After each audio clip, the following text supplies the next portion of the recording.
because I think that they did a wonderful job to put that together, and I think we are very lucky to be all of us here today, trying to share our experiences. So they gave me a pretty difficult and provocative topic, as you can see. We had passionate debates this morning and interesting discussions about all of experiences. And the truth is that today there is a fantastic armamentarium available for the patients, from non-reversible techniques to intrathecal drug delivery or neurostimulation or robotizations, which are maybe more reversible options. The difficult choice we have to make is just to choose the right indication for the right patient.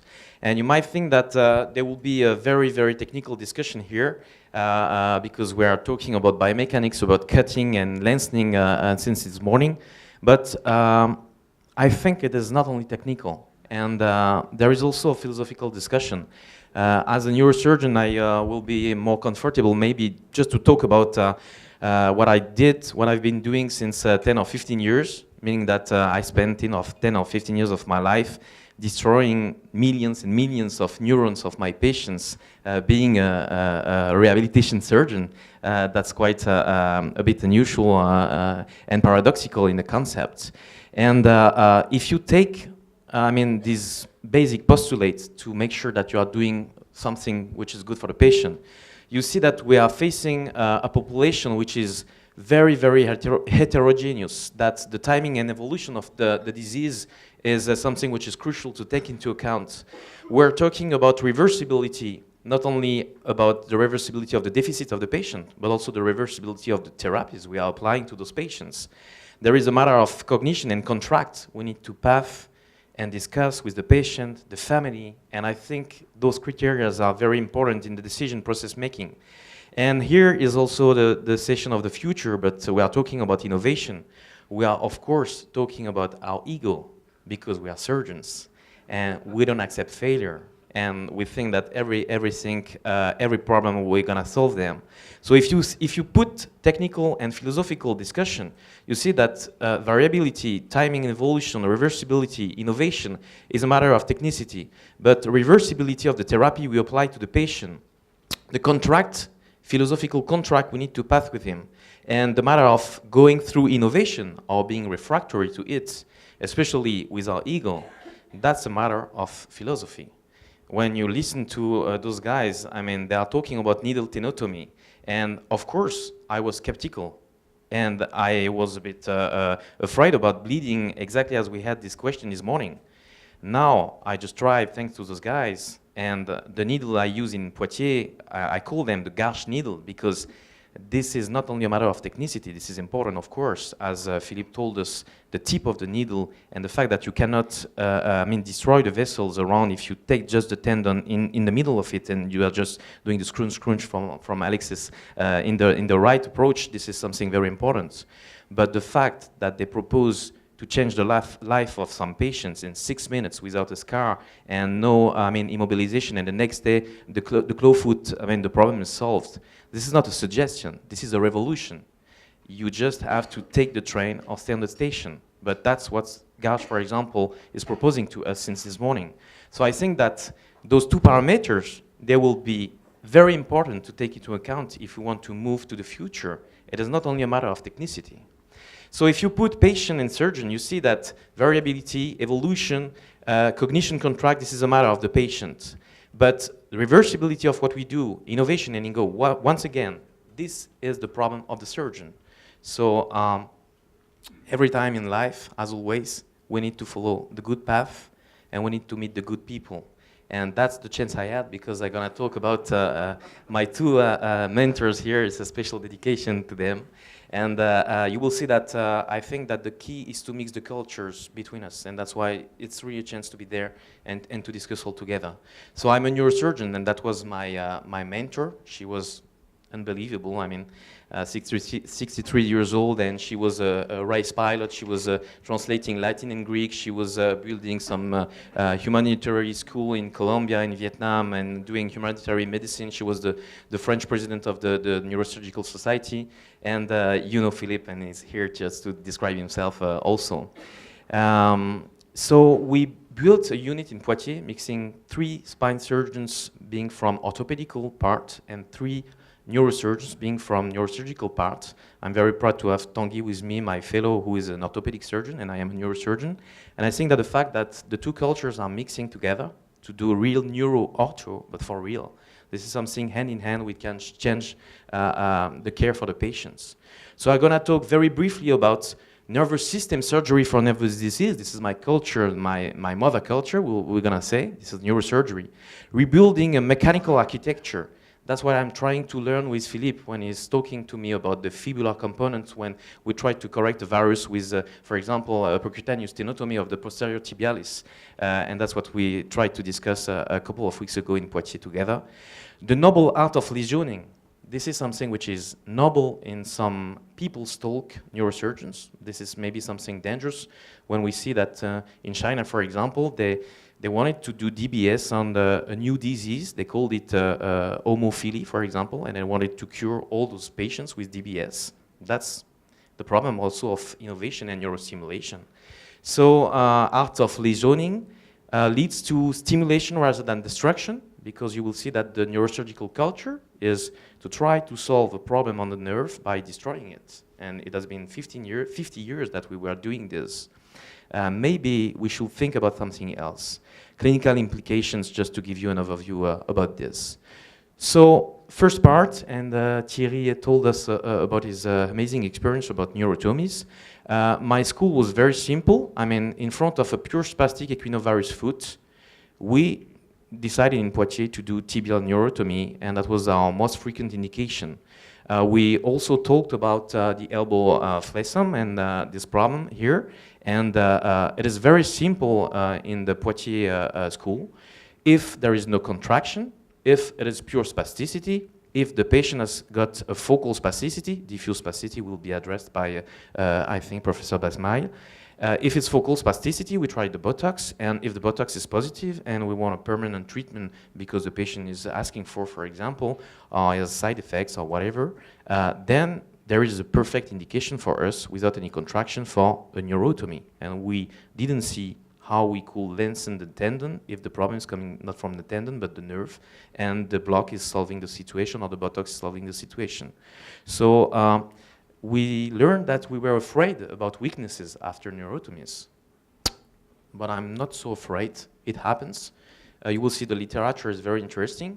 And here what's interesting with a pure neurotomy is that we didn't have any weakness. We restore a function because spasticity was inhibiting the arm of this guy who was after the surgery much better in terms of functions than before.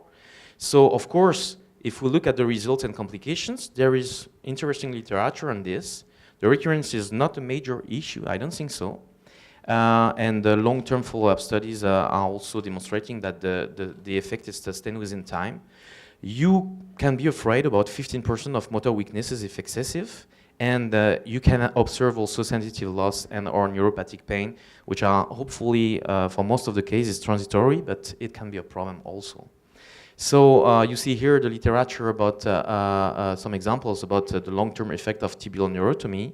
There are a couple of papers, local papers, papers from Lyons, showing also that about the complications is something like 15%. And the studies performed by the French group of research led by Philippe Deck and Yves Keravel was showing also that the physiological effect and the H reflex test was correlated and in accordance with the neurotomy concept in terms of spasticity. Problem, and Thierry told us about this. The problem is that we don't have any real comparative randomized study comparing this or this technique. And that's what's lacking in the decision-making process if we're talking about, for example, neurotomy. Second problem, limitations, of course. Because since now I was talking about pure spasticity.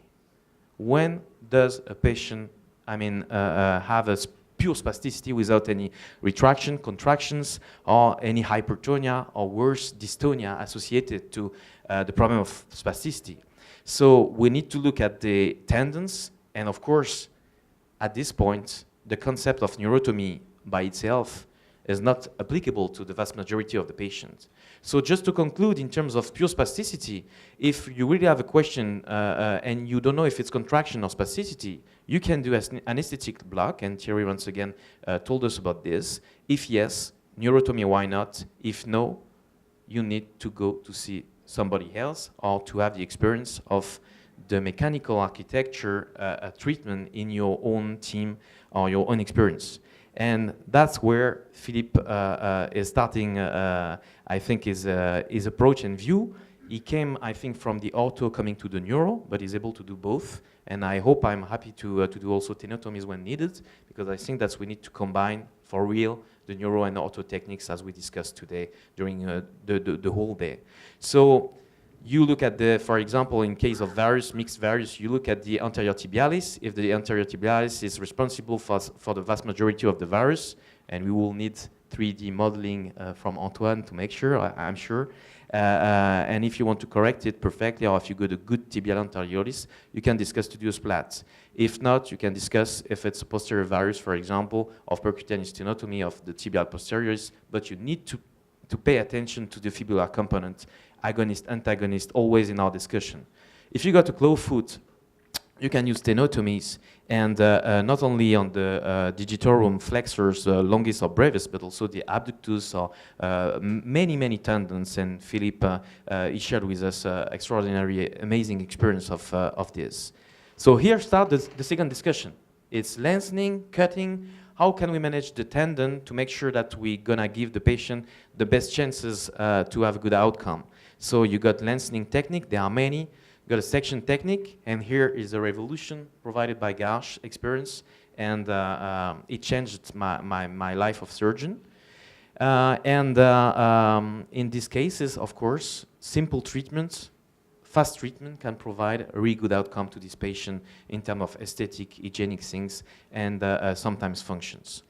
You have also literature on this, and this was published in French, but then in English about long-term follow-up also on, I mean, impressive series of patient operated, and this is not so easy to have those series in handicap surgery. So you see that with a pure care on the tendon, you can do also very interesting things for the patients. So if you got, for example, equinus foot contraction, of course, you need to stretch and to test if it's coming from the tendon, the terminal tendon, or the gastrocnemius muscles by putting your patients like this and like this, etc., etc. And here are the technical algorithms we can discuss, of course, but in the end, ultimately, those are important parameters to take into account. That's why it's not only a technical discussion between us. We need to know if this patient wants to walk or wants to stand, if he's in poor conditions, contraindicating, for example, general anesthesia or some locals or things like this. What are his expectations? What is the future of our job, and what do we want to apply in terms of treatments? You will see. That's what the neurosurgeon thought years and years before. For example, you got a trigeminal neuralgia, and it works very well for, I mean, many patients. But the thing is, you destroy, you put heat, you burn, you radiofrequency, I mean, you take a nervous target and you just apply a destruction on it to solve the problem. And if you apply this to phantom limb pain today, it is maybe not the best choice of treatment. So neurosurgery was like finishing a lot of procedures with ectomy or tomy by the past. And we took every structure into account to destroy them. I mean, like cordotomy, drestomy, and all those procedures. So neurotomy is also a destructive, non-reversible or partially reversible procedure, despite its advantages. You take a Dres lesion on a patient who is, for example, just painful. Maybe we will have a solution for him in 5 or 10 years, and I'm going to show you some interesting evolution coming from the fact that there is a way to find an alternative to this. So the last thing I wanted to share with you is the new implications coming from the pain words and applied to the handicap potentially. It is called neurostimulation. So you might be very familiar with those kind of, I mean, very basic neurostimulation with an accelerometer and giving and providing a stimulation to restore a very simple motor function. But then the neurosurgery needs to move forward to a new field of and a new era of neurostimulation possibilities. You can address to the brain or develop brain cortical interfaces, and that's what Vincent will present to us just after. I won't insist on this. You will see that it's considering that everything can come from the brain, and you can apply passive external and distal devices to restore the function because of the brain implication. That's the first concept, the first direction, from the brain to the periphery. And here, just to end with my talk, I just wanted to give you an overview about the spinal cord stimulation and peripheral nerve stimulation possibilities, because this is something we have been working on since 1965. And we thought in 2004 that it was very like old techniques and was not applicable to many patients. I'm talking about pain. And in 10 years, between 2004, we had programmers in black and white. We had leads with 4 contacts. We needed to do an access to the spinal canal to put a big lead during a procedure with a laminectomy of 1 hour. And now you see the evolution of this. And we put the leads everywhere in the body. This can be dangerous also. We got a multi-wave concept without paresthesia, and you create new waveforms to stimulate the patients. So here you see, for example, on a patient with a neuropathic pain here, we can put a lead around his nerve, and that's very interesting in concept. If you think to transpose it to motor rehabilitation with alternative technology coming within the next years. So you see here a radiography of a patient in Poitiers who had really a deficit after a compression of, a pneumatic garrote after a surgery of the ankle and the hallux valgus, and he had this deficit. We put this lead to treat the pain because he had many paresthesia, but then we thought about restoring eventually function on this. This is PNS. And thanks to the ultrasound guidance, and if you are PMR, you are very familiar with ultrasound possibilities. Now we put leads in the brachial plexus in 6 minutes. We put leads, around all those nerves with percutaneous leads, and the possibilities of putting the leads in the dorsal root ganglion, in the peripheral nervous system, in the plexus, it's something which is incredible and I think very interesting to take into account. So look at the extreme about what happened last year. You have this team from Grégoire Courtine, who migrated in Switzerland. He's French, but in France, the people, they say, oh, we don't have money for you to support your research. Say, okay, I go to Switzerland, I will work. And he went to Switzerland, and he developed something which really can dramatically change a bit the perception of the future of handicap. And I'm not talking about pain anymore, but you look at what he accomplished, with his team. He developed a brain cortical interface, and he went to China to do it on monkeys, and he's detecting the desire of the monkey and then transmitting with Wi-Fi technology to a stimulator and a lead we use in the pain treatment. This is exactly the same lead. This is a lead developed with 3 columns from Medtronic with this lead. And the lead is stimulating with very complex patterns of stimulation, the junction of the spinal cord and the dorsal root ganglions of different muscles, activating with chaotic patterns, but very, very refined use of the stimulator, which was initially industrial, but this is a prototype he's using. And he's now trying to do this in human. He's first in human study in Switzerland, and he already implanted some humans with this technology. I think this is something very important to take into account. So coming back to the clinical implications, I am not proud, but I can say in front of you that today, I don't know if I need to destroy the neurons by neurotomy, if I need to destroy or lengthen or cut a tendon with a tenotomy, and if I will help this patient with these techniques within the next 15 years because of these evolutions and because we don't know exactly what we do with these patients. We think that the claw foot, for example, very simple, you do the tenotomy. But what happened when you got the dystonia? What happened when you got the mallet finger with the pain and the patient has got then a second tenotomy, then an arthrodesis of the extremities and is still complaining of pain and not walking anymore? It's very far from the objective we had with this patient initially. Thigh spasticity is something very difficult for me to take into account. Look at this. We were very proud of, and we are very proud of this patient. He had a fracture in T10. We decompressed him in Poitiers and stabilized the spinal cord. He was totally paraplegic initially. He started to recover after several months of rehabilitation in La Rochelle. And then he had diffuse spasticity of the lower limbs, really, really important spasticity under maximal dose of baclofen. So we put an intrathecal pump. We were very happy with this. He had a wedding 3 days after the intrathecal pumps. That was another story, but very, very, very high implication of all the team around this guy.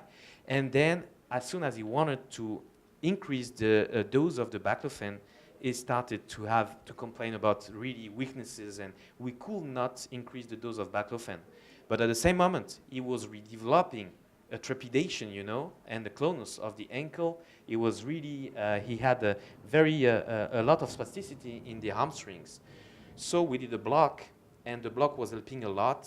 Then we did neurotomy in addition of the intrathecal pump. By combining the treatment, we did a neurotomy on the tibial nerve, and I did a neurotomy also at the branches of the sciatic nerves going to the hamstrings, and that helps this patient. So it could be, you know, a wonderful success to present it to Congress in front of a big audience. But my question is, if we want to apply a stimulator to this guy in 10 years, because this will be maybe the best option for him, I destroyed his neural nervous system before applying this reversible modulation, which will come in a couple of years, and that's something which is really concerning to me. You look at this guy. I mean, this guy has got a huge problem, but he is swimming and doing the French championship of swimming with this. Do you want to touch it? Do you want to touch him? Do you want to destroy a very, very thin and complex balance between the agonist, antagonist, and the walking abilities of these patients? Those are very, very complex discussions. So we need to focus on the goals, the expectations, the nursing function, etc. And I was very happy to see how the gas is discussed today. And I think it is very important. My last thought will be, what or who is the best? Because of course, you take your experience, your conviction, and you say, I've been doing neurotomies for 15 years. I know it works. And then you meet Philippe. You meet with Philippe in front of a patient with, in your intention, a pure, perfect case of neurotomy. And Philippe is saying, no, I don't think so. I think that this patient deserves this and this and this, including a splat and gastrocnemius lengthening and things like this. And I know that according to my experience, this will work also. So the idea and the concept is not just to meet into a room and say, I got the best solution for the patients. Personally, it is very difficult for me. So, of course, experience and convictions, they are guiding us and very important. And of course, this is the key of and the beginning of the reflection. Then the literature, but it is also corrupted. You know about the conflict of interests. So what else? My last thought is this. If you take this lady, which has a fracture, and I do an analogy with vertebral compression fracture, nothing to do, spine surgery, but very interesting about sharing convictions and big fights into Congress between neurosurgeons, orthopedic surgeons, and everybody for this case, for example. She has a burst fracture. 10 years ago in France, everybody was saying, okay, if you got a burst fracture, you need an anterior reconstruction, because anterior approach and anterior reconstruction is what you have to do in front of every fracture. So this lady, 23 years old, doing ski, having fracture, she finished with a thoracophrenal laparotomy, you know, and this. And a couple of years later, we developed percutaneous screws and kyphoplasty, and we think that it's a 1-hour procedure. The patient is standing up the day of the surgery. He doesn't have the thorax opened. And today, you like this picture or not, but there are people in front of this fracture, they put only kypho, and they say that they claim that it's working well and that they will observe a good consolidation and fusion after this. So I think that the key is really to open to each other.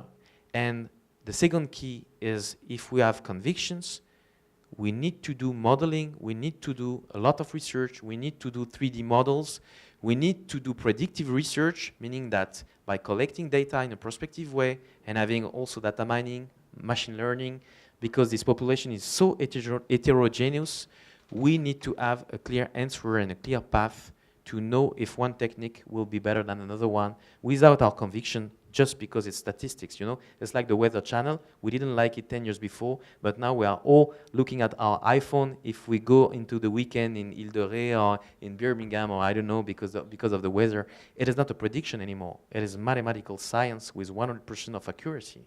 That's what we need to develop with those patients, I think. So my conclusion will be, we need some evidence, more evidence, and we need to put all together our data to do predictive research. I thank you very much for your attention.